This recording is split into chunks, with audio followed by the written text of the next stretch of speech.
We want to go now to South Carolina Senator and Republican presidential candidate Tim Scott. Welcome back to Face the Nation. Thank you, Margaret. Good to be back with you. You know, Friday's jobs number shattered expectations. It showed some economic momentum. In fact, restaurant hospitality hiring back to pre-pandemic levels. That seems to undercut your argument that the economy's broken. Well, all you have to do is talk to the average American family and ask them what they feel, how they feel about Bidenomics. The answer is very simple. We've lost over $5,000 of spending power since January of 2021. You can also ask them about the price of gas. 40% higher today than it was then. 20% higher for your electricity, 20% higher for your food.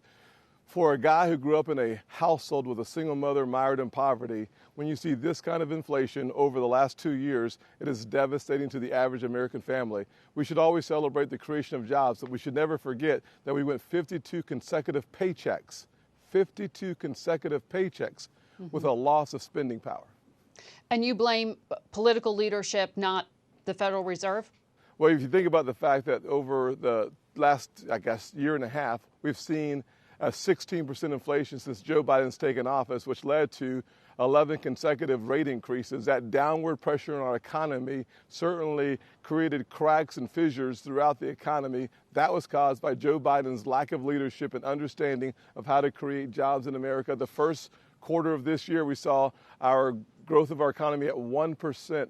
As the next president of the United States, what I will do is focus on creating jobs here in America. My Made in America plan is the bedrock of my build, not borrow, by having more than 3 million jobs created in the energy sector, seeing 2 million jobs through innovation and jobs aren't the 4 problem, million though. jobs because of bringing high-tech manufacturing jobs created in America by bringing our factories home. I'm sorry, Margaret, what did you say? I said jobs don't seem to be the problem, though. But I want to bring up something specific about your economic plan, because the Wall Street Journal editorial board, which is conservative-leaning, it did praise many parts of it, but they zeroed in on your promise to offer the child tax credit to pregnant women, criticizing it, saying that is social policy masquerading as economics. Why are they and other Republicans wrong?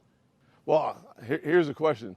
Do we want to find a way to encourage life in this country? I think the answer is yes. Creating a culture that benefits a single mother like the one that raised me when she gets pregnant. Why not extend the child tax credit to when the mother understands that she's pregnant? Let's give her that benefit. Every single thing that we do that encourages family and encourages mothers to continue forward, I think that's a good thing. As a matter of fact, if you look at the tax code of our country, the one thing since the 1930s that we've seen in our tax code is having the tax code create the kind of America that we want. It's one of the reasons why in 2017 I wrote the Tax Cuts and Jobs Act. One of the things I did, I took in consideration my mom, who was a single mother. The single mother in 2017 averaged about $40,000 per single mom. Cutting her taxes by 70% produce more resources so that she could put more food on the table and keep the lights on. I'll never back down from helping single mothers like the one that raised me,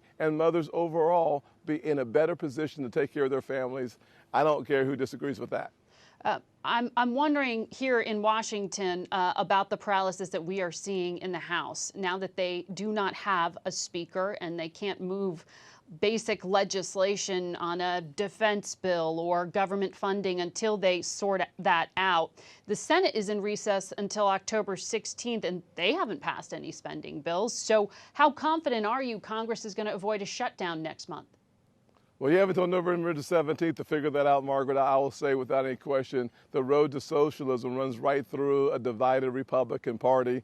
When you have 221 members of the party in the House, you need 218 to choose a speaker. One of the things they should do is go behind closed doors. Let's figure this out in advance. I'm going to focus on creating a red wave where we have greater majorities in the House than we have today, win back the majority in the Senate, and as the next president of the United States, we'll get the job done. Do you have a Speaker of the House in mind? I don't. One of the things I've noticed about those of us outside of the House, the last thing we need are more voices in the House. You are a brilliant woman. You understand this as well as anybody else. there are multiple factions in the House. The last thing we need are more voices on the outside weighing in on the House of Representatives. So it sounds like you disagree with Donald Trump on his decision to wade into that. You know, one of the sticking points on aid. I do. One of the sticking points is aid to Ukraine, which I know you have said is vital to U.S. interests. How do you persuade reluctant Republicans to sign on? Well, Margaret, one of the things that we saw in the last aid package that was absolutely missing was only $4 billion to finish the construction of the wall, $5 billion to use the available military-grade technology to surveil our border, to stop 70,000 Americans from losing their lives in the next 12 months, because we saw that in the last 12 months. So if you were to be able to, so to speak, walk and chew gum at the same time, if you solved our national security issue on our southern border, in addition to aid to Ukraine, you'd have the kind of package that most Americans, and frankly, most members of both houses, would sign off on. So you're saying, rather than make an affirmative case on Ukraine to persuade Republicans, you have to offer them an incentive based on the border, No, that they have to be bundled together? I'm saying that our border is insecure, unsafe, and wide open because that's just the way Joe Biden has wanted it. In order for us to make progress, Congress also hasn't legislated anything to change that. You need to deal with your national emergency that includes our southern border. I'm sorry, I couldn't hear you. I was already talking. What did you say? I'm sorry. I know it's always hard on a remote. I said, well, Congress also hasn't legislated. Well, we have. I mean, frankly, the fact of the matter is that Joe Biden has left our southern border wide open on purpose. It was intentional. He has not lifted a finger to do anything other than literally sell off the construction material for the wall. That tells us exactly how he feels about it. It's the Mayor Adams of New York City, Governor Hochul, that has brought this attention to him because there's an election cycle coming up. And so they're more concerned about the opinions of blue states, blue cities, than they are 70,000 Americans and those families who lost their loved ones because of fentanyl. Something, if we had a wall, if we had the technology on the border, we could save tens of thousands of American lives. And as the next president, that's just what I'll do. So, but you are in Congress right now, and it is Congress that would write and potentially move some of those border bills. So what is it that you want to see specifically bundled into the Ukraine aid package that you referenced? If border has to be part of it, what is the bottom line for Tim Scott? Let me give you a few pieces of that. Number one, $10 billion to finish the wall. Number two, $5 billion for the military-grade technology. Number three, let's restore the Remain in Mexico policy. Number four, let's reinstate some form of a Title 42 health emergency for fentanyl, not for COVID, so that we can continue to reduce the numbers. And number five, let's change the asylum policy so that we're in a better position for those seeking asylum to first seek them in a country contiguous with the one they're coming from. So this week, the Venezuelan government announced that they have agreed to accept back into their country some of the migrants who crossed unlawfully into the United States. That hadn't been happening for some time. Do you support that Biden administration diplomatic initiative? Well, there's no doubt when the Biden administration decided to give work permits to those Venezuelans, you would only expect for an acceleration of more Venezuelans coming to our country, frankly, illegally. And so to see the Biden administration find common sense is a good thing. I wish they just would have found it in January of 2021. There are a number of things on that we could dig into, but I'm cognizant of the time. And I want to ask you. Yes, ma'am. You were at the Capitol during the attack on January 6th, and I remember vividly an image of you with your eyes closed in prayer, holding hands with then Vice President Mike Pence during the violence that day. Donald Trump, of course, as you know, didn't want that election certified. Just this week, Liz Cheney, who was one of the January 6th investigators, said Jim Jordan knew more than anyone else about what Trump had planned. Quote, "If the Republicans decide Jim Jordan should be Speaker of the House, there would no longer be any possible way to argue a group of elected Republicans could be counted on to defend the Constitution."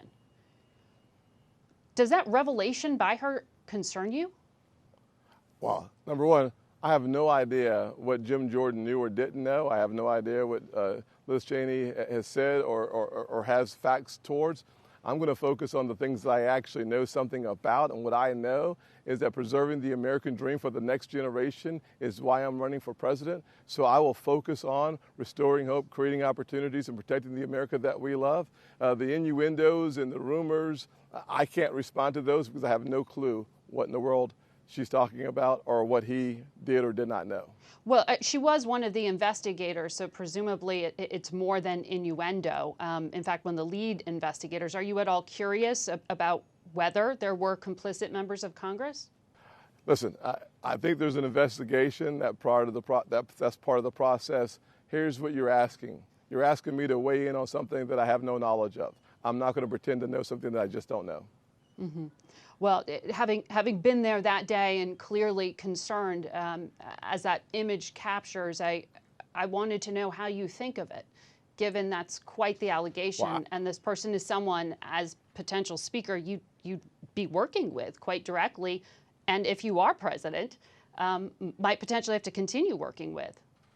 Well, I certainly would continue to work with anyone who wants to put America's agenda, America's priorities based on what the American people are talking about first. That means looking at the Biden economy and finding a way to make sure that that doesn't happen during my administration. It means creating jobs. I'm willing to work with the House and the Senate, frankly, and hopefully a new majority in the Senate to not only finish the border wall, but to make sure that we use the technology that you and I discussed earlier.